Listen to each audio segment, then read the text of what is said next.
Hello and welcome back to A Better World. This is your host, Mitchell J. Rabin, and I'm very glad you're joining us again today. Today we're going to have another just delightful show because we have invited back to A Better World Catherine Ingram. And for those of you who receive A Better World newsletter, you would have had a chance to read all about her in the description of today's show. And for those of you who don't yet get it, please go to www.abetterworld.net and sign up and become part of the A Better World community. We're doing what we can to shift consciousness in the world, increase awareness, as well from that beautiful space, action, because it's pretty clear that what's going on these days in this world, it requires our action, but from a place of empowerment and a sense of, some level of self-realization, we could say. And that's going to be one of the main subjects of today's show. But first, I would like to introduce Catherine and some of her extraordinary credentials that she has gained over the course of many years, because she is really just the kind of guest we love to have here on A Better World, because she really bridges the space, the gap between spirit and action. And as many of you have heard me say over and over again, this is the kind of union we really want to see, the whole notion of yoga. What is it really about? But it's uniting mind, heart with action, with the body. And so when we meet people like Catherine, who's been on this path for many, many decades, talking about both social action as well as having an inner sense of self and bringing these two together, it's just the kind of conversation I really just so much enjoy having. And it's a conversation as a call to action. It's not just a conversation for conversation itself. So just get some sense of some of Catherine's background. She was a co-founder of Insight Meditation Society in Barre, Massachusetts, a place that many people have gone for silent retreats, good friends of mine, over the course of many years. She also co-founded the Unrepresented Nations and Peoples Organization in The Hague and is a member of the Committee of 100 for Tibet. For 6 years, she's also served as board director for the Burma Project, dedicated to raising international awareness about the struggle for democracy in Burma. She's currently serving also on the board of Global Animal Foundation, which works on behalf of world's animals. She's also published several books. First, in the Footsteps of Gandhi, Conversations with Spiritual and Social Activists, and Passionate Presence, 7 Qualities of Awakened Awareness, as well as a novel, A Crack in Everything. I love that name. It's a Leonard Cohen quote. Oh, is it really? Yes, there is a crack in everything. That's how the light gets in. Oh, God, yes. I like it. It also just shows like the inherent imperfection of everything, too. Yes. And also how, the cracks in our lives, the difficulties, the sorrows are often that is how the light gets in. That's how we tenderize and open and shift. Tenderize, yes. Really, like a piece of meat. It's true, being beaten. Exactly, take that. And I had one of those days. Did you? Oh, I did, Catherine. And I was looking forward to tonight and spending this time with you because I knew it would uplift my soul and spirit, But it's true, you just get cracked open and life just feels so, And you think, like, how could it be? I feel so elevated so often. Yes. And then, bam, in the gutter. Yeah. What do you say to your students at a moment like that? It's part of existence, isn't it? I mean, it can be rough at moments, I love a line from Van Morrison, rough God goes riding, that sometimes it's, the losses pile up, sometimes very, consistently and all in a row in a short period. That's very, very hard. Yeah. If they're spaced out nicely, one can handle it better. Yeah. But sometimes they really pile up, and it's just part of living. And I always recommend, to use your attention as a habit, to get in the habit of using your attention to kind of reset, to quiet quietness of the heart. And the more that is metabolized in your system, the more quickly you reset to that point after a stressful situation or after a massive loss or just a lot of annoyance. Your default position becomes more and more quickly set to a habit of peace. Yes, I like that. You're reminding me of some of the wise practices of an old Jewish physicist and engineer named Lester Levinson. Do you know him? I've heard his name. He developed what became known as the Sedona method. Oh, yes. Sedona technique, and then the release technique. And yes. it's always, you just keep letting go. Yeah. And you live in a state of letting go. Well, exactly. And as you get older, that becomes kind of the name of the game. I don't know anything about that. Right. Well, you will. It's coming. I do. I know. It becomes what?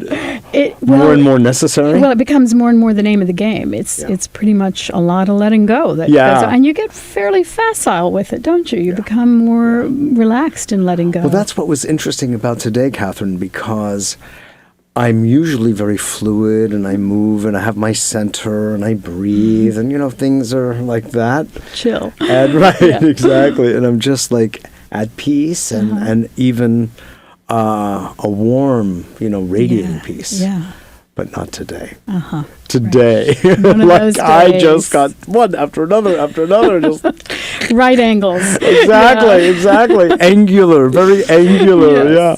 And I needed just some soft, feminine, warmth, and understanding at a certain point. I just saw, I wrote to a good friend of mine on the West Coast, who you probably know. But I just said, I don't have patience today anymore for this matter. I have to dismiss it and move on. Yes. And he never hears things like that from me. But you know what I mean? Yeah. It was acknowledging and acting on that acknowledgement. Yeah. Another little piece of peace, on the subway, a great place for practicing inner peace, is a funny quote from Ingrid Bergman. Happiness is good health and a bad memory. Oh. Unfortunately, we usually get the bad memory with not such great health. But yes, I take his point. Too funny. And humor actually is one of the ways I know that I use to help lighten and soften a blow, so to speak, or a series, as you were kind of saying, Yes, indeed, yeah. So you're in New York, you teach all over the world, you conduct what are called Dharma Dialogues. Yeah. Tell us a bit about these. Yeah. They're gatherings. It's so good to see you again, by the way. It's so good to see you. Yeah. You're doing such good work. Thank you. Thank you. Absolutely. And just so you all know, Catherine was a guest on A Better World TV some years ago. We can't remember exactly how many. We're thinking it's 10. We're thinking it's 10 years ago. Maybe, something like that. And right after she finished the book Passionate Presence, and which a book I so loved. And it just really touches the heart. Thank you. Yeah. So please go on. Dharma Dialogues, I've been leading Dharma Dialogues for 18 years, and they're really public events in which we come together. It's almost like a jazz event, except in a kind of quiet way, in that there's a very great spontaneity in what is happening in the room. I usually give a little short talk designed to point toward present awareness or on some current topic, with regard to, say, an awakened quality of sorts. And then we open it up for discussion. Usually just one-on-one with me, one of the people in the audience. And maybe in a given night, only 8 people will actually have a dialogue with me. But somehow or other, it's always our story. It's always a kind of universal experience that people who are just sitting there silently have their own questions answered. Yes. And I attended one at the Tibet House, I believe it was, here many in New York, moons ago. And so I know from the inside the richness of the dimensions that get touched and the universal quality. So one person asks a question out of 50, and it's a question that's resonating through all. Yes, exactly. And my job, I kind of consider myself sort of a conductor. I don't really feel that I'm imparting any new information, but rather reminding people of what they actually really know in their heart of hearts, in the deep waters of their being. Yes. Because often we can get lost. That's beautiful. I mean, that's, really, we need sea women like that. Yes, the sea. Exactly. Well. The deep, quiet, silent bits, Exactly. Because often we splash around on the surfaces, and time just slips away, doesn't it? I mean, people just go along chasing after experiences and, and objects and whatever, and the years just flit by, But I find that if you are living in this quieter space, where your attention is really drinking in your actual lived experience rather than your conceptualized experience, then you're really experiencing your actual life. And you don't have this sense that, where did that year go, or where did that decade go, where I was just dreaming or nightmaring or just in some kind of intense hot desire or fearing. Yeah, right. Exactly. So that you're actually showing up for your real life. Yeah. You made an interesting distinction subtly between living a conceptualized life and a real life. Could you just talk about that a bit? Yes. Well, you know how most people are just kind of thinking about their life. They're thinking about their life, right? I sometimes call it a head on a stick. Their experience is in their head. And it's not necessarily in their body or in their senses or in their actual empathy.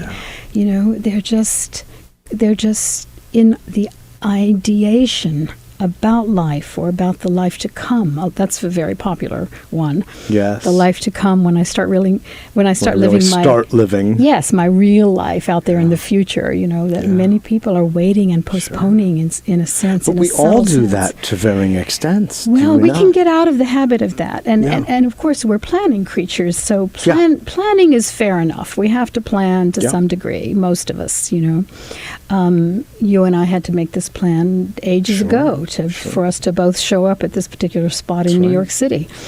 But, we can have the ability to plan, but really that can just be a tiny part of our attention, whereby most of our attention is resting in present awareness, where we're actually living. I always tell my students, I'm not asking you to imagine anything. I'm asking you to simply get into reality. So, right here, where you're living. Enter here. Exactly. Enter here. It's kind of funny. There's a doormat, yes, but yet. Right. No, I know. And I think that has a lot to do with people live in a state of anxiety or fear about who knows what. Yes. And they don't know. And of course, one of the roles of psychology, psychotherapy, psychoanalysis is to uncover some of that. Yeah. And then sometimes that motivates somebody to go, aha, and other times it's, Right. And it doesn't move them into the body much at all. So it's interesting that one of the remedies, if you will, for someone who is leaving conceptually, ideationally, is to actually get very sensual. Exactly. Well, I am all about that. Yeah. I say be an awake animal. Yeah, right? Just be an awake it. Animal. Smell, see, taste, sense, feel. Yeah. Yeah. And it's funny because the spiritual traditions have also a sense of the ascetic. Yes. Where self-denial, yes, right? I don't subscribe to those. and then to be most awake, ironically or paradoxically, is just the opposite. To be tuned into the physicality of life. Absolutely, really, to let yourself feel it. Let yourself celebrate it. And also, I find, and I've been making this experiment, especially in residential retreats for so many years. Yeah. When people start to really live in that awake animal sense and their senses are blasted open, there is this sweetness that starts to just emanate. It's interesting. It comes almost as a byproduct. These very tender qualities, a kind of reverence for other life. it's a real embodiment, understanding the earth systems in which we are dependent, and so on. All of this insight floods in when you're just, living truly in that kind of clarity. That's beautiful. It's like relaxing into reality. Yes, beautiful. Yes, that's it. That's like, exactly it. It's here, and yet, if we're surrounded only by concrete all the time, but if we're in nature, like in a retreat setting, hopefully we can be reminded in a more natural But setting. we just had a retreat here in New York City this weekend. At the Open Center. And I've actually had many retreats in which, in silent retreats, we've, as a group, walked through Central Park. And we've had profound experiences. Sure. Many people have actually said, people who are real New Yorkers who've lived here their whole lives, they've said they've never experienced Central Park like that before, because they were walking as awake creatures, So in Zen, they say, when you wake up, the whole world wakes up. And that is that when you're sitting in that space, you're looking through eyes that are, that are just seeing the brightness of things, even the concrete. You're seeing the manifestation in a different way. Yeah. It's like, I often think kind of neurophysiologically. Yes. I think that the reason we perceive the way we perceive and have the belief systems that we have, which underlie our perceptions, is because we keep running like rats down the same grooves. Yes. And if we can change the dendritic activity, we end up with another level of wakefulness, because our brain has literally expanded into new domains of gray matter. Absolutely. Well, all of the new which is multidimensional, of course, yes, it is. Yes. Well, all of the neuroscience is now showing, as they say, the neurons that fire together wire together. That's right. That the habituation, the neural pathways get these grooves and tend to habituate in those grooves in terms of producing all these chemicals in our body. Yes. So if you're thinking a lot of depressing thoughts,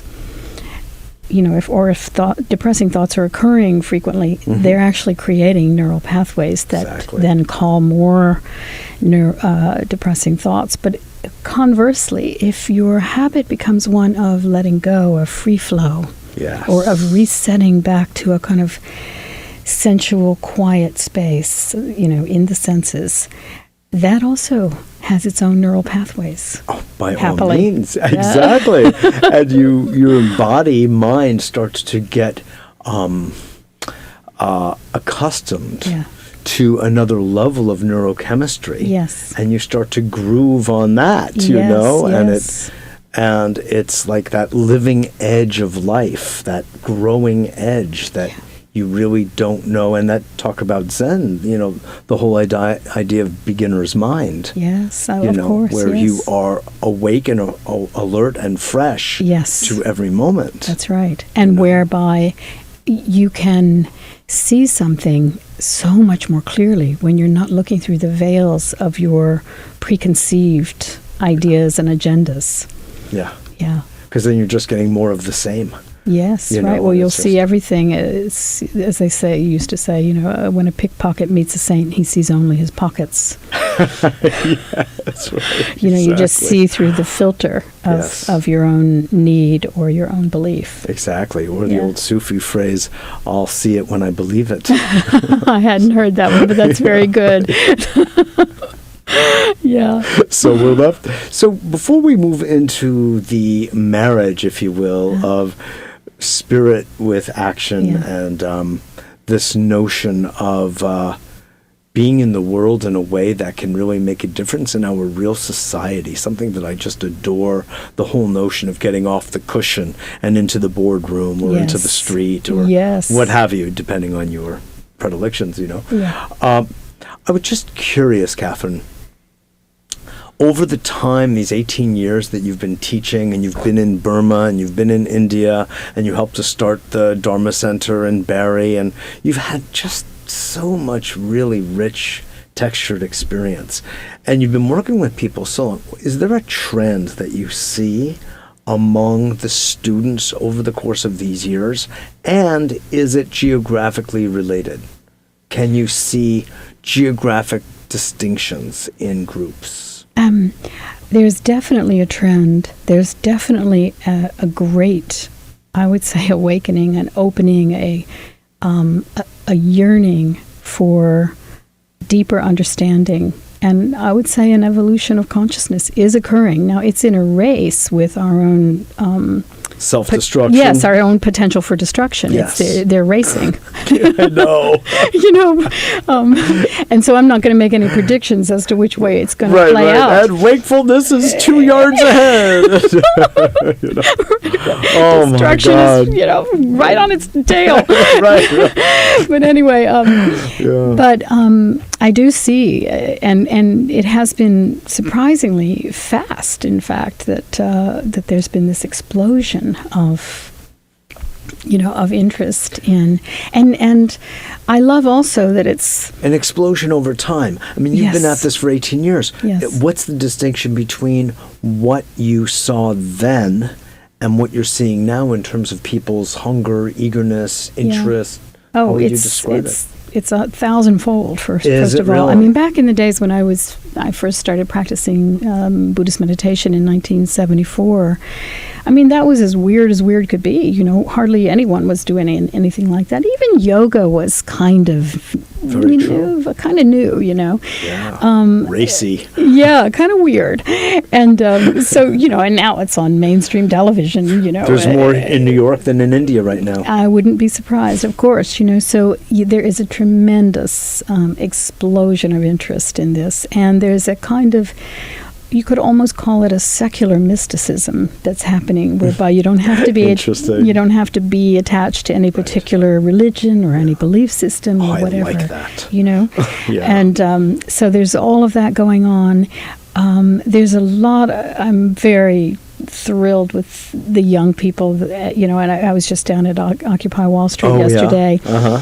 And then later on I happened to be walking through Washington Square when Angela Davis was speaking to quite a large crowd of mostly young people. Wow. And so I'm very... Oh, you were like in the right place at the right time. By baby. chance. And, but I'm very proud and delighted to see this with the young people, and and also, Mitch, when I see them come to Dharma Dialogues, they catch on really quickly. I mean, maybe it's because our brains are a little bit slower.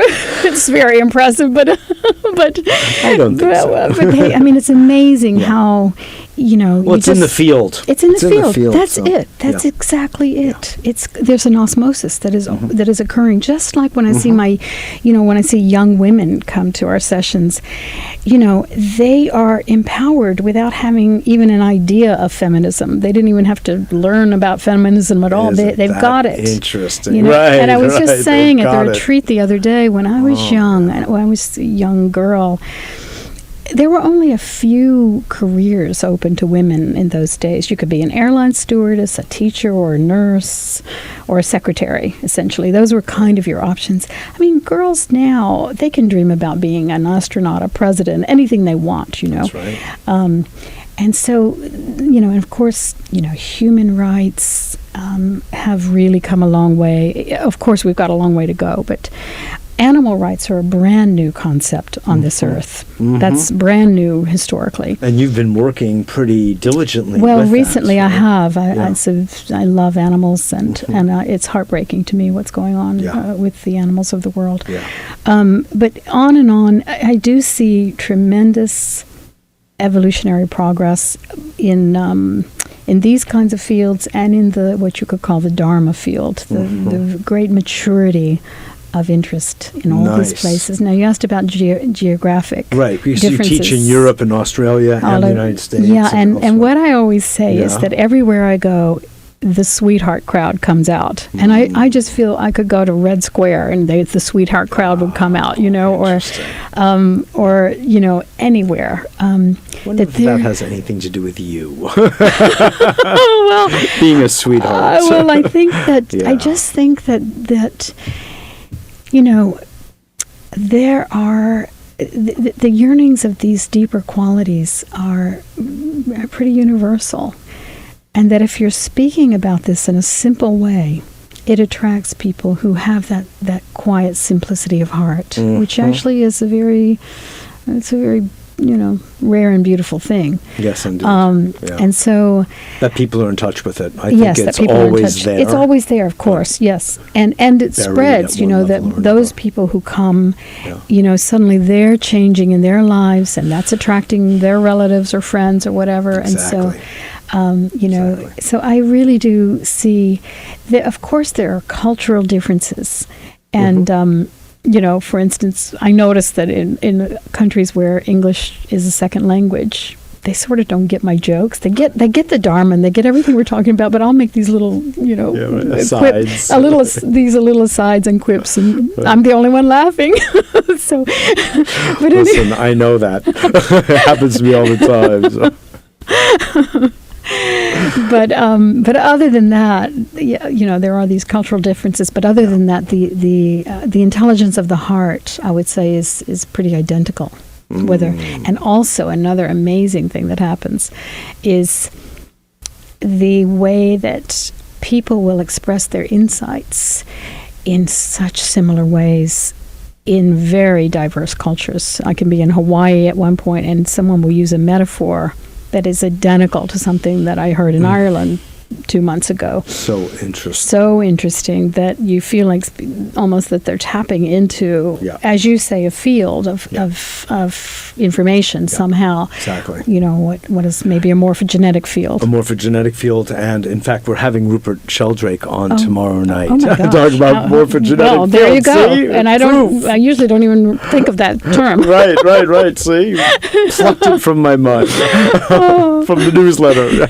He's going to be on the TV show tomorrow night at 10:30. He's a wonderful man. And he's done so much in terms of that. Yes. And I brought you a gift, which you don't even know about, which is of the various shows that I had on my shelf, I decided to bring for you Lynn McTaggart, who did a tremendous amount of work on the field. In fact, that was the name of her first book of recent import. Are you familiar with the work? I'm familiar with her work, yes. And the reason is because there's a lot in the domain of neuroscience showing up these days, Catherine, which support what we refer to as the spiritual upliftment of humanity and the sense of brotherhood and sisterhood that people feel, and love and compassion and unity consciousness. Yes. It's actually every bit as programmed as what we refer to as the dark or shadow side of humanity, of the so-called greed and avarice and selfishness and all of this stuff, survival.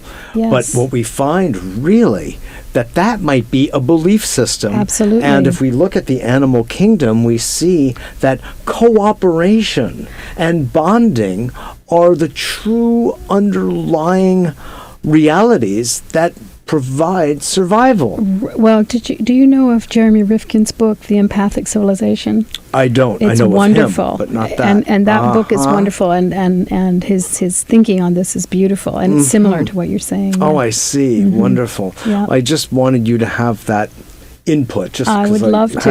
I love that whole study. Isn't the it? study It's of just neuroscience so delicious, showing a completely different option and possibility for how we can view this. That's right. I'm going to take that conversation even to another level, which is a fundamental understanding I had from my own study of Taoism and Buddhism, which shows that we are actually just living a mirror effect. And so if we believe such, we get such. If we do not believe such, we get something else.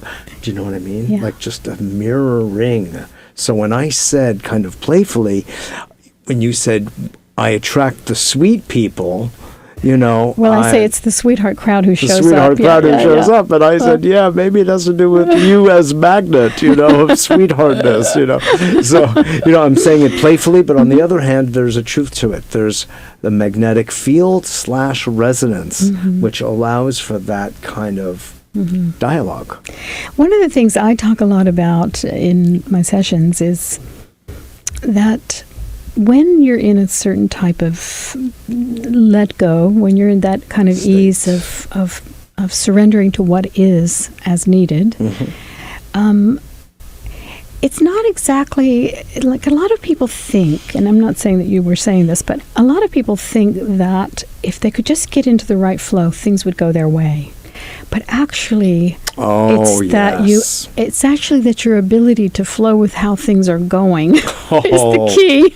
I'm with you.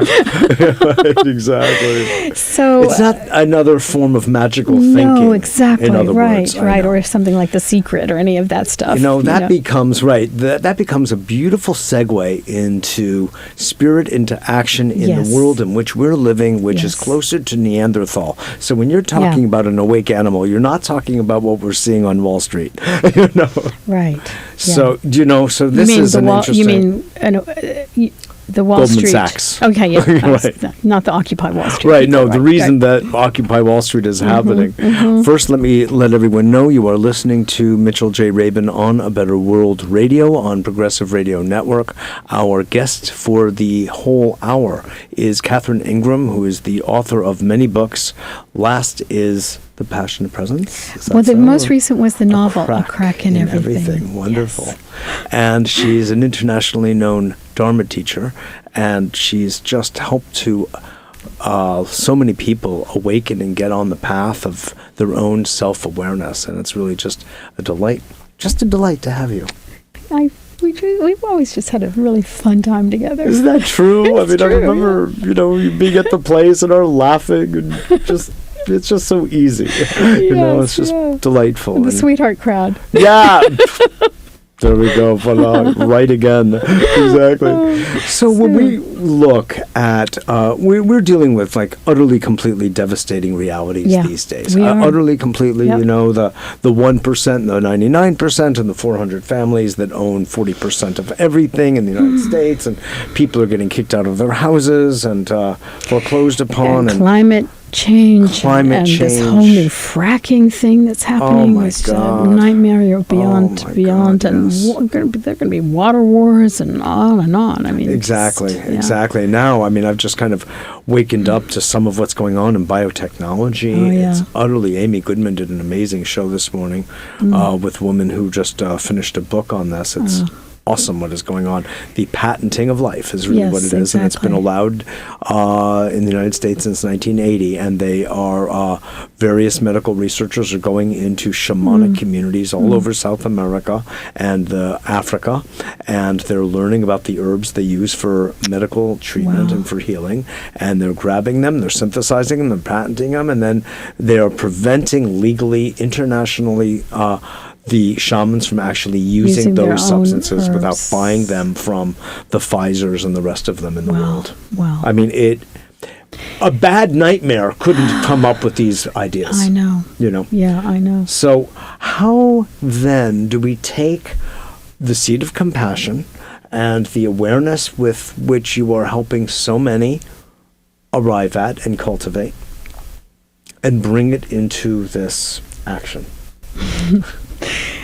Well, of course, any action that we do will be informed by the consciousness with which we're doing it, Yes. So the more calm we can be in the face of what looks like disaster.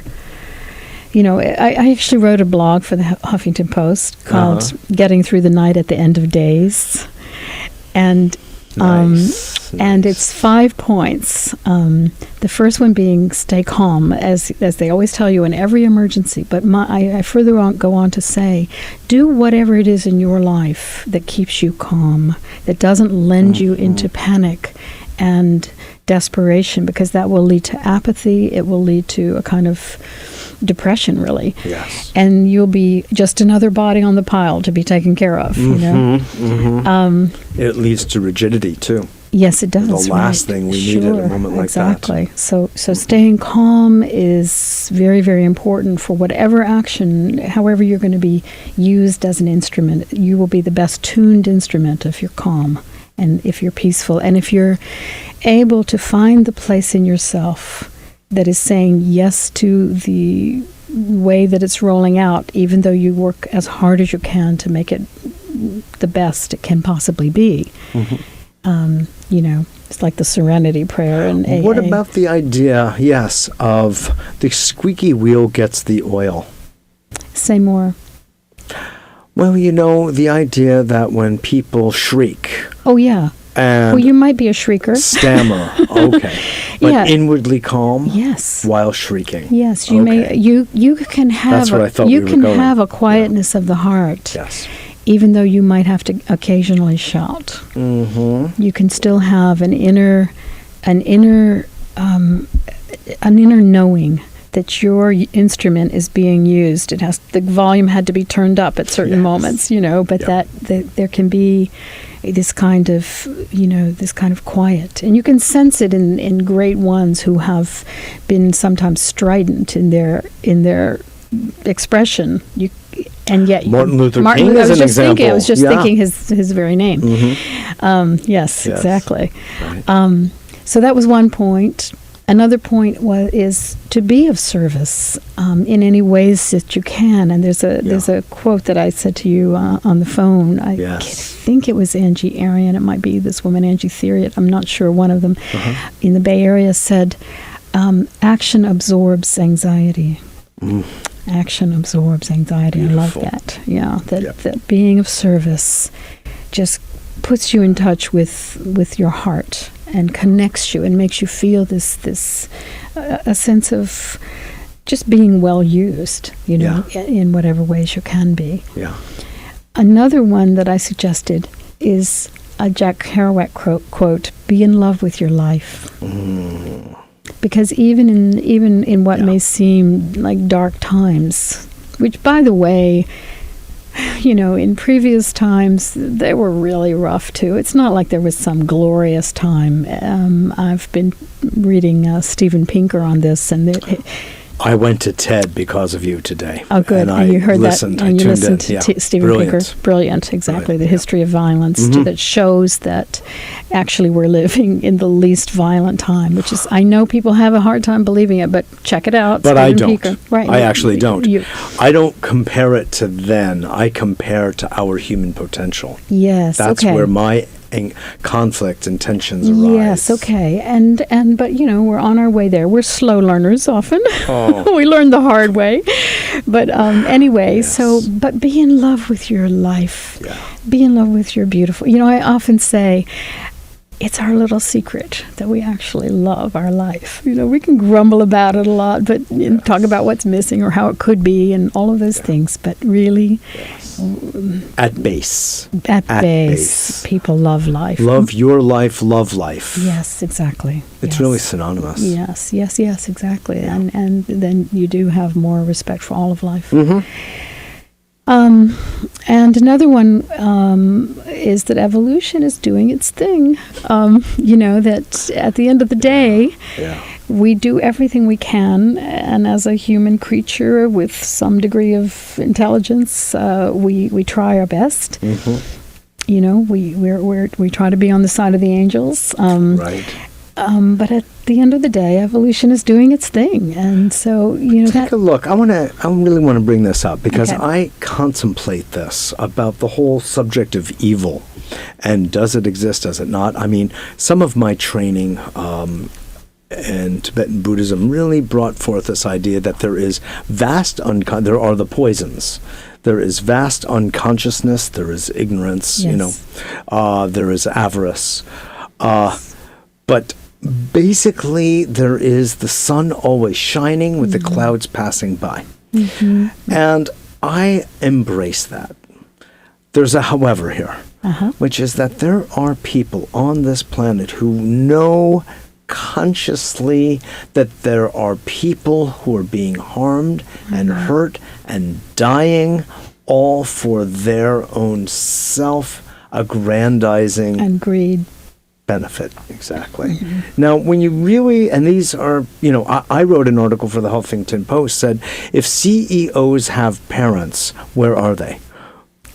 Like in terms of why That aren't was they- the name of the article, the blog. If You mean, like, why are they not controlling these kids? Yes, and they're unruly. They're unruly. They're yes. unruly. They've never been properly toilet trained. Something, And they're going into the world and just making a mess of things, like no proper oral and anal training. Yes. And as a result, they're just taking their own frustrated psyche and spilling it out into the world in this absolutely messy, immature way. Yeah. So, what do we do what with comes to me to this? say is to quote Jesus, "Forgive them, for they know not what they do," and that really, I know that it's hard to see sometimes, but they're probably doing their best at the level of understanding they're living at, which is fearful, which is panicked, which is like 4-year-old, behavior and 4-year-old development. Only with tremendous power, which can be very, very dangerous. And that's exactly, Catherine, basically we have, and I really would ask people to take a look at this whole idea that we grow up physically, our bodies age, we look like adults or even sometimes older people, but emotionally we are truly arrested at ages from conception forward, usually half an year to 3 years old, up to 6 if we're lucky. I know it sounds, funny, but if you really look with a microscope, I think that we see that the emotional development, and the thing is, it's awkward, it's wobbly, it's not like linear, it's round and puffy and, spherical. Parts of the sun are illuminating the being, and others are in darkness. The dark side of the moon. Exactly. Yes. But it's interesting to look at that way, because I very much appreciate what you're saying, and I agree with you. I really do. I just find myself impatient. I know, and I really feel impatient. I work with that as well in myself. That sometimes you look at this behavior, you look at someone who just is consistently doing something so cruel and so crazy, and it's hard to find the compassion and the understanding that looks at them and says, they're doing the best they can. Right. Now, having said because that... it's gotten institutionalized. Yes, it's become part of our consensual reality, you know. But having said that, I... Then what? Right. I mean, of course, it doesn't mean that we don't try to stop them, and in some cases we have to lock people away. Some people just completely forfeit their right to live among the rest of us, and I'm all for it. If they have to be locked away, then that's how it has to be. But it can be done with love and compassion. Yeah, and you can still love and put on the handcuffs. Yeah, because it's for the sake of all sentient beings. Even if that's too difficult, if truly being honest, if it's too difficult, at least to look at that creature with some understanding, like you would a rabid dog. Just as you would have to put away a rabid dog from the rest of the dogs and the people. Yeah. You would have the same kind of quiet understanding inside that this has to be done. But, in terms of this slow learning process with regard to our species, I do take heart in the fact that among civilized people, for the most part, there are behaviors that are universally now shunned that were completely accepted before. Slavery and torture and unless your name happens to end with Bush. Yes. And wait a minute, maybe Obama. and But yes. But I mean, even in reading Pinker's stuff, you realize how completely institutionalized and truly horrible the torture was for so many decades, centuries. Yeah, exactly. And over nothing. It's not as if we don't have a long way to go if we're going to save ourselves. But it is to at least see that there has been some improvement, and to know that our job is the same either way. Yours and my job is the same either way. If we're headed right into annihilation, then best to be calm and steady for those in panic. if we're headed into a glorious new opening of the, understanding and a world community, the best That's way right. to... Yeah. So be it. Yes. We accept. We Exactly. just, keep steady. We really are looking at truly a potential of human extinction, of species destruction. Yes, this is not... This is I would true. say this is the first time, at least that we know of, where, where the entire world community is now looking at the possibility of its own... the world human community of its own extinction, and the extinction of a lot of the other animals as well. Yeah. Thanks to us. Right, thanks to us, but I really agree with you, and I say to myself also, not simply as solace, but Mitchell, we sit down. And I say, you're doing the best you can. Yes. You are making the efforts, and you don't know what the outcome will be. That's you don't right. know what the results will really be.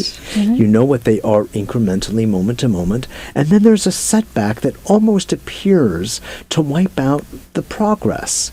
And that's just the way it is, Catherine. It's just the way it is, and I will... finally pass from this life and this body and make peace with my Creator, whoever she may be, and simply say, I gave my heart and my soul to what I'm doing. Yes. And that's what I can do. Yeah. It was said that Werner Erhard said that he wants on his epitaph something that says something like, I spent my life... Yeah. I spent it all. I spent it all, yeah. Or another, I read somewhere some quote, and I'm not going to get it exactly right, but I didn't either. That my life was good compost. To feel like you're well composted. Yes, exactly. To be well composted, you first have to be well composed, and then you become composted. That's very good. Yes, that's right. Yes. So that's when you speak about the human dilemma, the world as it is to your students. What comes out? What do you share with them? What do you speak of? Because we range around in these conversations over all these many, many years. Of course. There's nothing that's off the table that we speak about, you know. But a lot of what, it's a lot of the human dilemma stuff of loss, and of how to engage with love of all sorts, parent to child, lover to lover, spousal, all of it, just the deep, I sometimes call it pillow talk of the divine, just that, that the deep issues, the conversations of the deathbed in a way. Yeah. So I love that kind of conversation, and I feel lucky that I get to have it a lot. It's like you're always moving between worlds, like the micro to the macro and back again. That's right, exactly. Because, of course we'll speak about things in the specifics, my child is sick, or, my husband left me for someone, or on and on, we speak in the specifics. Yes. But content. Yes, which is interesting for everyone, because everyone can relate at some level, Yeah, we've all been there in one way or another. And play different roles, or different, roles in it. Exactly. But somehow it comes down to, it kind of shuffles down to the quiet that underlies all of the stories, so that I'm constantly pointing to that which is untouched, undamaged, right? Unstained, unmarred, that of you and me and all, which is just fine, and which right now is here and present, right. And beyond persona. Yeah. And even beyond the various kinds of losses, I'll often have people who are describing sometimes memories of terrible abuse. I've asked them if they can find a place in memory that was witnessing, that was actually just quietly witnessing, and almost everyone can. Wow. Yeah. Yeah. And it's really, really important to start to have a deep relationship with that aspect of oneself, so that is what's cruising around. So then you can have what I like to call coexisting awareness, wherein you're having your experiences of life and you're fully showing up and you're engaged and having talking story when it's needed. But there's a quiet witnessing presence that is side by side with that. You're reminding me a bit of some work I do, and I teach it at Shivananda Yoga Ashram and a few other places. In Virginia?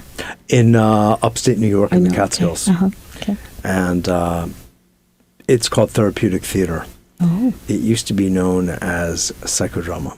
Oh, but it's part cool. of the work I've done as a therapist with people, but we do it in groups. Oh. And but that's fun. It's so much fun. Yeah. And it's so deep. And you go deep so fast. Yes. And everybody is virtually shaking because they feel the reality of what it's like to be in each other's shoes. Oh. It's an empathy practice is really what it is. That's fabulous. I love that. And just as you were saying before about one person or 8 in a night come up to speak and enter dialogue with you. Yeah. So I could work possibly with just one person for a whole session. Yeah. Everybody will be involved, whether they're actively involved in the theater piece as such or as bearing witness. Yes. Doesn't matter. Right. They are there. Yes. And their heart and soul is on the table. Oh, that's fantastic. Quivering. Yes. And we all are like, and it's magical how it happens. And I get that feeling also from when I've been present for your Dharma Dialogues. Yeah. There's this feeling of there's something magical, there's something electric that we're all connected here. Yeah. It's like there's one heart. Yes. And it's throbbing and we're all part of it. Yeah. Yeah. That's right. Yeah. Anyway, just some thoughts. Beautiful. I just enjoy. Sounds like wonderful, interesting work. It really is. I've been doing it for many, many moons, and it's very rich. I like engaging the body in the dialogue. Yes. And when you actually physically stand in one place and then another person who is the adversary or antagonist or what have you, and you switch, there's something about the feng shui of it. I can imagine that. You get that? Yeah, it's actually the energy, the field gets set. Yeah. I also do something else called Guru for a Day, where it's really cool. If you are sitting as conductor. Right. You have them come to the front of the room. I sit in my seat. Yeah. Yeah. If I'm in that position first, they sit there. Yes. And I sit where they were. Yes. And everybody listens and wow. What shows up. Yeah.